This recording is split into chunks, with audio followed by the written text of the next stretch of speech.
ಕರೂರಿನಲ್ಲಿ ನಟ ವಿಜಯ್ ರ್ಯಾಲಿ ವೇಳೆ ಕಾಲ್ತುಳಿತ ಕೇಸ್ಗೆ ಸಂಬಂಧಪಟ್ಟಂತೆ ಮೃತರ ಕುಟುಂಬಸ್ಥರನ್ನ ನಟ ವಿಜಯ್ ಅವರು ಇದೀಗ ಭೇಟಿಯಾಗೋರಿದ್ದಾರೆ ಅನ್ನುವಂತಹ ಮಾಹಿತಿ ಸಿಗ್ತಾ ಇದೆ.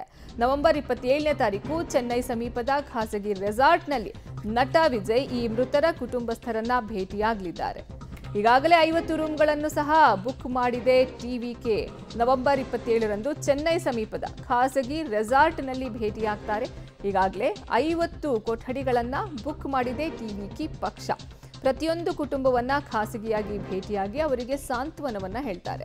ಸ್ಥಳಕ್ಕೆ ಬರೋದಕ್ಕೆ ಮೃತರ ಕುಟುಂಬಸ್ಥರಿಗೆ ಬಸ್ ವ್ಯವಸ್ಥೆಯನ್ನು ಸಹ ಮಾಡಲಾಗಿದೆ. ಕರೂರಿನಲ್ಲಿ ನಟ ವಿಜಯ್ ಅವರು ರ್ಯಾಲಿಯನ್ನ ನಡೆಸ್ತಿರ್ತಾರೆ. ಈ ವೇಳೆ ಕಾಲ್ತುಳಿತ ಸಂಭವಿಸಿ 42 ಮಂದಿ ಸಾವನ್ನಪ್ತಾರೆ. ಮೃತರ ಕುಟುಂಬಸ್ಥರನ್ನ ಇದೀಗ ನಟ ವಿಜಯ್ ಭೇಟಿಯಾಗಲಿದ್ದಾರೆ ಅನ್ನುವಂತಹ ಮಾಹಿತಿ ಸಿಗ್ತಾ ಇದೆ. ನವೆಂಬರ್ 27ನೇ ತಾರೀಕು ದಿನಾಂಕ ನಿಗದಿಯಾಗಿದ್ದು ಚೆನ್ನೈ ಸಮೀಪದ ಖಾಸಗಿ ರೆಸಾರ್ಟ್ನಲ್ಲಿ ಈ ಮೃತರ ಕುಟುಂಬಸ್ಥರನ್ನ ಖುದ್ದು ಭೇಟಿ ಮಾಡಿ ಸಾಂತ್ವನವನ್ನು ಹೇಳಲಿದ್ದಾರೆ ನಟ ವಿಜಯ್.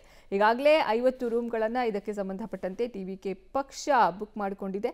ಪ್ರತಿಯೊಂದು ಕುಟುಂಬವನ್ನ ಖಾಸಗಿಯಾಗಿ ಭೇಟಿಯಾಗಿ ಸಾಂತ್ವನವನ್ನ ನಟ ವಿಜಯ್ ಅವರು ಹೇಳಲಿದ್ದಾರಂತೆ. ಇನ್ನು ಸ್ಥಳಕ್ಕೆ ಬರೋದಕ್ಕೆ ಮೃತರ ಕುಟುಂಬಸ್ಥರಿಗೆ ಪ್ರತ್ಯೇಕ ಬಸ್ ವ್ಯವಸ್ಥೆಯನ್ನು ಸಹ ಟಿವಿಕೆ ಪಕ್ಷದಿಂದಲೇ ಮಾಡಲಾಗ್ತಿದೆ.